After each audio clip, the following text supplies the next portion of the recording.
কি অবস্থা এসএসসি ২৬ এর পোলাপাইন? আশা করি সবাই ভালো আছো। তো আজকে আমরা যে কবিতাটা পড়বো সেটা হচ্ছে 'জীবন বিনিময়'। লিখেছেন কে? লিখেছেন হচ্ছেন গোলাম মোস্তফা। তো ভিডিও জুড়ে আমি তোমাদের সাথে আছি ইন্তিজার কায়েস। দেরি না করে চলো শুরু করি। ১ম এ আমরা জেনে নেই গোলাম মোস্তফা সম্পর্কে কিছু তথ্য। গোলাম মোস্তফা যশোর জেলার শৈলকুপা থানার মনোহরপুর গ্রামে ১৮৯৭ সালে জন্মগ্রহণ করেন। অ্যাজ অলওয়েজ ভাই ওই জন্ম মৃত্যু মনে রাখার অত বেশি ইম্পোর্টেন্ট না, মনে রাখতে পারলে ভালো। তারপরে আসি তিনি ১৯১৮ সালে কলকাতার রিপন কলেজ থেকে বিএ পাস করেছিলেন, ভালো কথা। কর্মজীবনে তিনি বিভিন্ন সরকারি বিদ্যালয়ে প্রধান শিক্ষকের দায়িত্বে নিয়োজিত ছিলেন। তার পেশা কি ছিল? তিনি প্রধান শিক্ষকের দায়িত্বে নিয়োজিত ছিলেন বেশ আচ্ছা। সাহিত্য চর্চা, কাব্য, উপন্যাস, জীবনী সব জায়গাতেই তিনি বিচরণ করছেন। কিন্তু তার বিখ্যাত যেটা মেইন লাইন এখান থেকে সেটা হচ্ছে কাব্য চর্চার ক্ষেত্রে তিনি এবং প্রেরণা ইসলামী ঐতিহ্য থেকে প্রেরণা লাভ করেছিলেন। তোমাদের বইয়ে আরেকজন লেখক আছে, একজন কবি আছেন যিনি হচ্ছেন ইসলামী সাহিত্য যেটা ওইটা থেকে ইন্সপায়ার হয়ে কাব্য রচনা করেছিলেন। আশা করি তোমরা নামটা জানো। আহ হ্যাঁ, তুমি ঠিক ধরেছ। তিনি হচ্ছেন ফররুক আহমেদ, যিনি লিখেছিলেন কোনটা? বৃষ্টি কবিতা। বৃষ্টি কবিতার লেখক ফররুক আহমদ। তিনিও ইসলামী সাহিত্য যেটা ছিল ওইটা থেকে ইন্সপায়ার হয়ে তার লেখালেখি করেছিলেন। তার লেখাগুলোর মধ্যে দেখলে তুমি বুঝতে পারবা। আচ্ছা, আসি এবার তার কিছু লেখালেখিতে। তার কাব্যগ্রন্থের মধ্যে রয়েছে রক্তরাগ, খুসরোজ, কাব্যকাহিনী, সাহারা, হাসনা হেনা এবং বুলবুলিস্তান, বনি আদম। বুলবুলিস্তান, এই যে বুলবুলিস্তান, এই বুলবুলিস্তান থেকেই কিন্তু তোমাদের আজকে আমরা যে কবিতাটা পড়বো জীবন বিনিময়, সেটাই বুলবুলিস্তান কাব্যগ্রন্থ থেকে নেওয়া হয়েছে। তার উপন্যাসের মধ্যে রয়েছে ভাঙা বুক, রূপের নেশা, এক মন এক প্রাণ ইত্যাদি। তার জীবনী হচ্ছে বিশ্বনবী, মরুদালাল ইত্যাদি। অনুবাদের মধ্যে রয়েছে কালামে ইকবাল, আল কুরআন, সিকওয়া ও জওয়াবে সিকওয়া। অর্থাৎ এগুলো তার অনুবাদ গ্রন্থ। তিনি অন্য ভাষা থেকে এগুলো বাংলা ভাষায় অনুবাদ করেছিলেন। এরপর তার মৃত্যু ১৯৬৪ সালে তিনি মৃত্যুবরণ করেন। তার কবি পরিচিতির মধ্যে খুব বেশি ইম্পোর্টেন্ট তথ্য যেমন নাই, বাট ইম্পোর্টেন্ট আছে, বাট খুব বেশি ইম্পোর্টেন্ট তথ্য আসার মতো তেমন নাই। তবে একটা জিনিস মাথায় রাখো যে তিনি ইসলামী সাহিত্য যেটা ছিল ওটা ইন্সপায়ার লেখালেখি শুরু করেছিলেন এবং তোমাদের যে কবিতা, সেই কবিতাটা এই বুলবুলি স্তান যে কাব্যগ্রন্থ আছে সেখান থেকে গৃহীত হয়েছে। তাহলে এবার আমরা যাই সারসংক্ষেপে কবিতার। জীবন বিনিময় বলতে আসলে কি বোঝানো হয়েছে? আচ্ছা, ভালো কথা। জীবন বিনিময় কথাটার মানে আমরা কি বুঝি? জীবনের বিনিময়ে কিছু পাওয়া, তাই না? সেটাই তো জীবন বিনিময়। তো এই কবিতায় মূলত আমরা হিস্টোরিক্যাল বা ঐতিহাসিক কাহিনী দেখতে পাই। আমরা সবাই বাবরের কথা তো জানি, বাদশাহ বাবর, যিনি ছিলেন মোগল সাম্রাজ্যের প্রতিষ্ঠাতা এবং তার ছেলের নাম কি? হুমায়ুন। তো বাদশাহ বাবরের এই ছেলে হুমায়ুন একবার ভয়াবহ একটা রোগে আক্রান্ত হয়েছিল। তো কি রোগ সেটার নাম বলে নাই, বাট খুব খারাপ একটা রোগে আক্রান্ত হয়েছিল। তো হেকিম, তারপরে গ্রামের যত কবিরাজ, হেকিম, যত বড়, বড় চিকিৎসক আছে কেউই তার এই রোগের চিকিৎসা করতে পারতেছিল না। তো বাদশাহ বাবু এটা নিয়ে অনেক টেনশনে পড়ে যায়। কি করবে? ছেলে জীবন তো বাঁচাতে হবে। তো শেষমেশ গ্রামের একজন কি বলা হয়? দরবেশ থাকে না? তো দরবেশ এসে তাকে বলছিল যে, "আপনি যদি আপনার সবচেয়ে প্রিয় জিনিস বা প্রিয় সম্পদটা যদি আল্লাহর রাস্তায় কুরবানি করেন বা আল্লাহর রাস্তায় উৎসর্গ করেন, তাহলে আপনার ছেলের জীবন বাঁচানো যাবে।" তো একজন মানুষের কাছে সবচেয়ে প্রিয় জিনিস কি তার হইতে পারে? তুমি চিন্তা করো তো। সবচেয়ে প্রিয় জিনিস। আমি তোমাদের কথা বলতেছি না। তুমি হয়তো বললেই বলবা, "স্যার আমার জিএফ আমার কাছে সবচেয়ে প্রিয়। আমার কাছে এইটাও সবচেয়ে প্রিয়।" না ভাই, ওটা না। সিরিয়াসলি যদি বলি তাহলে একজন মানুষের সবচেয়ে প্রিয় জিনিস হচ্ছে তার নিজের সম্পদ।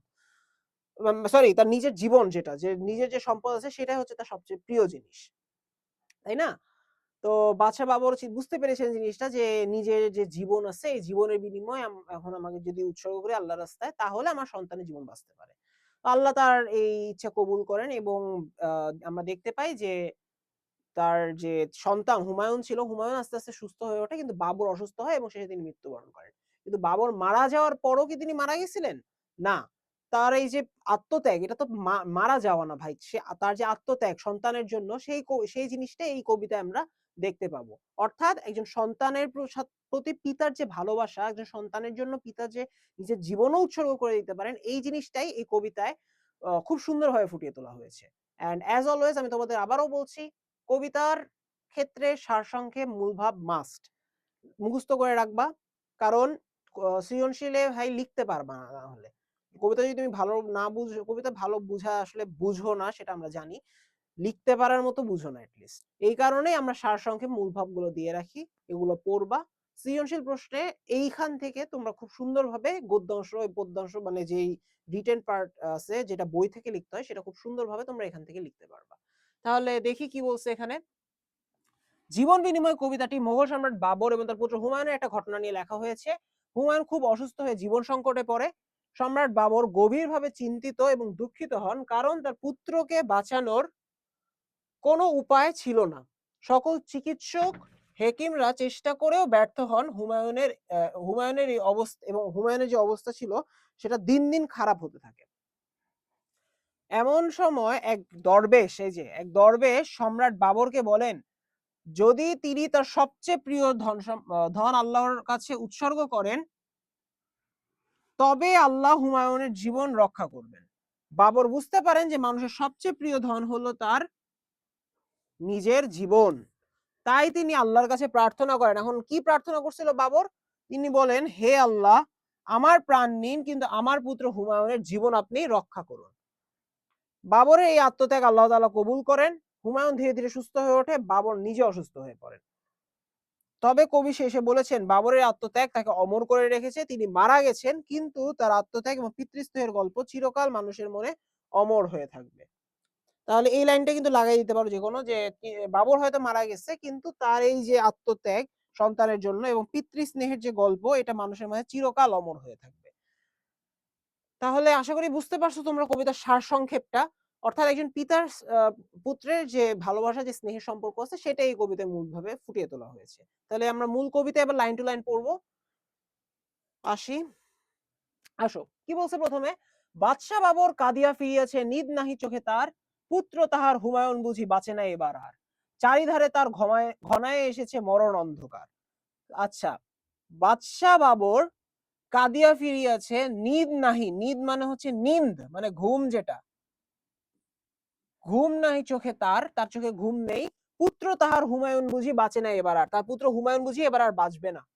চারিধারে তার ঘনায় এসেছে মরণ অন্ধকার, তার অবস্থা খারাপ হয়ে যাচ্ছে এবং তার মৃত্যু আসন্ন, এই জিনিসটা এখানে বোঝানো হলো। তারপরে বলল, রাজ্যের যত বিজ্ঞ হেকিম কবিরাজ দরবেশ এসেছে, সবাই দিতেছে বসিয়া, ব্যবস্থা সবিশেষ, সেবা যত্নের বিধিবিধানের ত্রুটি নাহি একলেশ। তিনটা লাইন দ্বারা কি বোঝানো হয়েছে? মানে এখানে বোঝানো হইলো যে হুমায়ুনের যে সেবা যত্ন এটা কোনো কমতি নাই, সবাই তার সর্বোচ্চ চেষ্টা করতেছে। রাজ্যের এই যেখানে বলো, রাজ্যের যত বিজ্ঞ হেকিম কবিরাজ দরবেশ সবাইকে ডাকা হয়েছে, সবাই একসাথে চেষ্টা করতেছে হুমায়ুনের জীবন বাঁচানোর জন্য, হুমায়ুনকে সুস্থ করার জন্য। তারপরে কি বললো? তবু তার সেই দুরন্ত রোগ হটিতেছে নাহি হায়, যতদিন যায় দুর্ভোগ তার ততই বাড়িয়া যায়, জীবন প্রদীপ নিভিয়া আসিছে অস্ত রবির প্রায়। মানে এই তিনটা লাইন দ্বারা বোঝানো হয়েছে, তারপরও তারা হুমায়ুনকে একসাথে মিলে এত চেষ্টা করেও তারা হুমায়ুনকে সুস্থ করতে পারতেছে না, বরং তার জীবন প্রদীপ আস্তে আস্তে যেন নিভে যাচ্ছে, তার জীবন যেন শেষ হয়ে যাচ্ছে, সে মৃত্যুর কোলে আস্তে আস্তে ঢলে পড়ছে। সুধালো বাবর ব্যগ্র কণ্ঠে ভীষক ভীষক বৃন্দে ডাকি, বলো বলো আজি সত্যি করিয়া, দিও না কোমরে ফাঁকি, এই রোগ হতে বাদশাজাদার মুক্তি মিলবে নাকি। তিনটা লাইন দ্বারা বোঝানো হলো, দেখো কি বলছে, সুধালো বাবর মানে বাবর সুধালো বাবর বলল ব্যগ্র কণ্ঠে, কি বললো তাদেরকে, কিভাবে বলছিল, এটা একটা লাইন, বাবর কিভাবে বলছিল, ব্যগ্র কণ্ঠে তাদেরকে বলল, ভীষক বৃন্দ ডাকি মানে তার সভায় যে সকল লোকজন ছিল তাদেরকে ডেকে এসে বলল, বলো বলো আজ সত্যি করিয়া, দিও না কো মোরে ফাঁকি, আমাকে মিথ্যা বলো না, আমাকে কোনো ফাঁকি দেওয়ার চেষ্টা করো না, তোমরা আমাকে আজকে সত্যি করে বলো, এই রোগ হতে বাদশাহজাদা বলতে কাকে বোঝানো হয়েছে? বাদশাহজাদা বলতে বোঝানো হয়েছে হুমায়ুন। হুমায়ুন বাবরের যে ছেলে, তাকে বোঝানো হয়েছে এখানে। তার কি আসলে মুক্তি মিলবে? নতমস্তকে রহিল সবাই, কহিল না কোনো কথা, মুখর হইয়া উঠিল তাদের সেই নিষ্ঠুর নীরবতা। মানে তারা তো আর বলতে পারতেছে না যে বাবর হুমায়ুন সুস্থ হতে পারবে না, তার সুস্থ হওয়ার চান্স অনেক কম, তার সুস্থ হওয়ার সম্ভাবনা নেই। তারপরে এই যে শেল সম আসি বাবরের বুকে বিধিল কিসের ব্যথা, এই যে সুস্থ হইতে পারবে না, মানে বাবা ঠিকই বুঝতে পারছিল যে তারা নিশ্চয় নীরব আছে, মানে হচ্ছে যে খারাপ খবর, হুমায়ুন এখান থেকে সুস্থ হয়ে ফিরতে পারবে না, এই জিনিসটা এখানে বোঝানো হলো। এই কথাটা বাবার বুঝতে পারলো এবং তার মনের যে ব্যথা সেটা এখানে আসছে। তারপরে হেনকালে এক দরবেশ উঠি কহিলেন, সুলতান হেনকালে মানে এর মধ্যে এক দরবেশ, একজন দরবেশ বলল, উঠে কহিলেন, দাঁড়ায় বলল, সুলতান মানে বাবরকে বলল, সুলতান সবচেয়ে তব শ্রেষ্ঠ যে দন দিতে যদি পারো তার দান, খুশি হয়ে তবে বাঁচাবে আল্লাহ বাদশাহজাদার প্রাণ। কি বললো আরেকবার পড়ি আসো। হেনকালে এক দরবেশ উঠি কহিলেন, সুলতান সবচেয়ে তব শ্রেষ্ঠ যে ধন, সবচেয়ে তব তোমার সবচেয়ে শ্রেষ্ঠ মানে প্রিয় যে ধন যে সম্পদ দিতে যদি পারো দান, সেটাকে যদি তুমি দান করতে পারো, খুশি হয়ে তবে বাঁচাবে আল্লাহ বাদশাহজাদার প্রাণ, তাহলে খুশি হয়ে মহান আল্লাহ তাআলা বাদশাহজাদা মানে হুমায়ুনের প্রাণ বাঁচাবেন। শুনিয়া সে কথা কহিল বাবর, শঙ্কা নাহিক মানি, তাই যদি হয় প্রস্তুত আমি দিতে সেই কোরবানি, সবচেয়ে মোর শ্রেষ্ঠ যে ধন জানি আহা আমি জানি। তাহলে বাদশাহ বাবর এখন বললো, এই কথা শুনে বাদশাহ বাবর বলল, তাই যদি হয়, যদি এটাই হয়, প্রস্তুত আমি দিতে সেই কোরবানি, আমি সেই কোরবানি দিতে প্রস্তুত, সবচেয়ে মোর শ্রেষ্ঠ ধন জানি তাহা আমি জানি, মানে আমার সবচেয়ে শ্রেষ্ঠ সবচেয়ে প্রিয় যে ধন যে সম্পদ সেটা আমি জানি, কি সেটা সেটা আমি জানি। এতেক বলিয়া মানে এতটুকু বলিয়া এতেক বলিয়া আসন পাতিয়া নিরিবিলি গৃহতল, গভীর ধ্যানে বসিল বাবর শান্ত অচঞ্চল। মানে এটুকু বলে বাবর নিরিবিলি গৃহতল তার নিজের গৃহে, নিজের যে রুম বা জায়গা আছে ওইখানে যে গভীর ধ্যানে বসলো, শান্ত এবং অচঞ্চল হয়ে শান্তভাবে সে ধ্যানে বসলো। ওকে, তারপরে আসি, প্রার্থনারত হাত দুটি তার নয়নে অশ্রুজল, এটা ওই লাইনের সাথেই আছে। অর্থাৎ সে ধ্যানে বসলো এবং তার সে প্রার্থনা করলো, সে আল্লাহর কাছে প্রার্থনা করলো এবং তার চোখ দিয়ে পানি পড়তেছে, অশ্রু জলের সাথে সে আল্লাহর কাছে প্রার্থনা করলো। কহিল কাদিয়া, হে দয়াল খোদা, হে রহিম রহমান, মোর জীবনের সবচেয়ে প্রিয় আমারই আপন প্রাণ, তাই নিয়ে প্রভু পুত্রের প্রাণ করমোর প্রতিদান। এই দেখো কি বললো, সে এখন কেঁদে আল্লাহর কাছে বলছে, হে দয়াল খোদা, হে আল্লাহ, হে রহিম রহমান। তাহলে এখানে আল্লাহর কয়টা নাম বোঝানো হয়েছে? হে দয়াল খোদা এটা একটা, তারপরে বলা হলো দেখো হে রহিম রহমান, হে রহিম হে রহমান, আল্লাহর তিনটা নাম আমরা এখানে দেখলাম। আল্লাহকে তো সে বললো হে দয়াল খোদা, হে রহিম, হে রহমান, তিনটা। মোর জীবনের সবচেয়ে প্রিয় আমারই আপন প্রাণ, আমার জীবনের সবচেয়ে প্রিয় হচ্ছে আমার নিজের প্রাণ, আমার নিজের যে জীবন সেটাই আমার জীবনের সবচেয়ে প্রিয়। তারপরে বলল, তাই নিয়ে প্রভু পুত্রের প্রাণ করমরে প্রতিদান, তুমি এটা নাও এবং নিয়ে আমার পুত্রের জীবন দাও আমাকে, তুমি আমার জীবন নিয়ে হলে আমার পুত্রের জীবন আমাকে প্রতিদান হিসেবে দাও। স্তব্ধ নীরব গৃহতল, মুখে নাহি কারো বাণী, গভীর রজনী সুপ্তিমগ্ন নিখিল বিশ্ববাণী, আকাশে বাতাসে ধ্বনিতেছে যেন গোপন কি কানাকানি। মানে এখানে একটা রাতের অবস্থা বোঝানো হয়েছে। কি বোঝানো হয়েছে দেখো এখানে, প্রথমে বললো স্তব্ধ নীরব গৃহতল, মানে রাজপ্রাসাদ স্তব্ধ নীরব, মুখে নাহি করো বাণী, কারো মুখে কোনো কথা নাই, গভীর রজনী গভীর রাত, সুপ্তি মগল নিখিল বিশ্বরানী, সুপ্তি মগল মানে কি ঘুমে নিখিল, মানে পুরা বিশ্বরানী পুরা বিশ্ববাসী তখন ঘুমায় আছে, আকাশে বাতাসে ধরিতেছে যেন গোপন কি কানাকানি, কিন্তু এর মাঝে আকাশে বাতাসে কি গোপন কথা হচ্ছে, তো খুবই ধারণা যে কিছু একটা গোপন হচ্ছে। তারপরে কি, সহসা বাবর ফুকারি উঠিল, মানে সহসা বাবর চিৎকার করে উঠিল, নাহি ভয় নাহি ভয়, প্রার্থনা মোর কবুল করেছে আল্লাহ হে দয়াময়, পুত্র আমার বাঁচিয়া উঠিবে মরিবে নাকি নিশ্চয়। তাহলে বাবর এই যে অবস্থা, রাতের যে এরকম অবস্থা, এটার মাধ্যমে বাবর চিন্তা করলো যে হে আল্লাহ আমার দোয়া কবুল করছে, কি দোয়া, আমার পুত্রকে তিনি বাঁচিয়ে দিবেন আমার জীবনের বিনিময়ে, এই দোয়াটা আল্লাহ তাআলা কবুল করছেন, আমি আমার জীবন দিতে ভয় পাই না, এখন আমার ছেলে সুস্থ হয়ে উঠবে, এই যে এই দোয়াটা এটা আল্লাহ তাআলা কবুল করছেন। তারপরে কি বলা হলো, ঘুরিতে লাগিল পুলকে বাবর পুত্রের চারিপাশ, মানে বাবর পুলকিত হয়ে মানে আনন্দিত হয়ে পুত্রের চারপাশে ঘুরতে লাগলো, নিরাশ হৃদয় সে যেন আশার দৃপ্ত জয়োল্লাস, তিমির রাতের তরণে তরণে উষার পূর্বাভাস। মানে এই যে নিশির হৃদয় ছিল, আগে নিরাশ হৃদয় ছিল বাবরের, যে আমার ছেলেটা অসুস্থ, আমার ছেলেটা মারা যাবে, সেই কষ্টটা তো আর নাই, কারণ আল্লাহ বাবরের দোয়া কবুল করছে, আল্লাহ এখন হুমায়ুন আস্তে আস্তে সুস্থ হয়ে উঠবে, এই জন্য বাবর জয়োল্লাস করতে লাগলো। এবং দেখো তিমির রাতের তরণে তরণে উষার পূর্বাভাস, তুমি যখন তরুণ, তরুণ কথা অর্থ হচ্ছে গুহা বা টানেল যেটা, তুমি যদি কখনো এটা ইয়াতে ঢুকো, গুহায় ঢুকো, এটা খেয়াল করবা, যখন গুহার থেকে বের হবা, আ তাহ তখন একটু দূর থেকে তুমি দেখতে পারবা যে সামনে আলোর একটা আলোর কিছু আলো প্রবেশ করতেছে। তো সেই জিনিসটা বোঝাইলো যে তিমির রাতের তোরণে তিমির রাত মানে এই কালো রাত, অন্ধকার রাত মানে তো দুঃখ যেটা নিরাশতা এটাকে বোঝানো হয়ে থাকে। এটার তোরণে উষার পূর্বাভাস মানে ভোরের পূর্বাভাস বাবর দেখতে পাচ্ছে যে তার ছেলে সুস্থ হয়ে যাচ্ছে।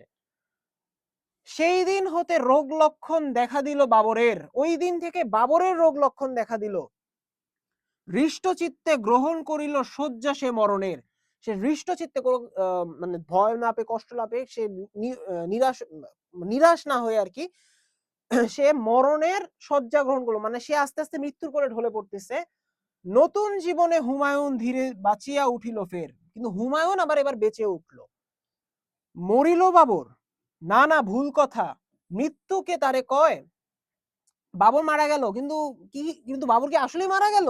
না। কবি বলতেছেন যে না, এটা ভুল কথা। মৃত্যুকে তারে কয়? মৃত্যু কি এটা কি মৃত্যু? মরিয়া বাবর অমর হয়েছে, নাহি তার কোনো ক্ষয়। এই মৃত্যুর মাধ্যমে বাবর অমর হইছে, তার কোনো ক্ষয় নাই। পিতৃস্নেহের কাছে হইয়াছে মরণের পরাজয়। এই যে বাবর তার ছেলে হুমায়ুনের জীবন বাঁচানোর জন্য যে দিয়ে জীবনটা উৎসর্গ করে দিল, এই যে তার পিতৃস্নেহ, সন্তানের প্রতি তার ভালোবাসা, এটার কাছে মৃত্যুও হেরে গেছে। বাবর মারা গেছে হয়তো, কিন্তু বাবর কিন্তু আসলে মারা যায়নি। বরং তার এই যে পিতৃস্নেহ, তার যে আত্মত্যাগ, এটা তো আসলে মৃত্যু না, এটা আত্মত্যাগ। তার এই আত্মত্যাগের মাধ্যমে সে বেঁচে আছে। তার এই পিতৃস্নেহ যুগ ধরে বেঁচে আছে। এই কথাটার মাধ্যমেই কবি এই কবিতাটা এই অসাধারণ একটা কবিতা শেষ করলেন।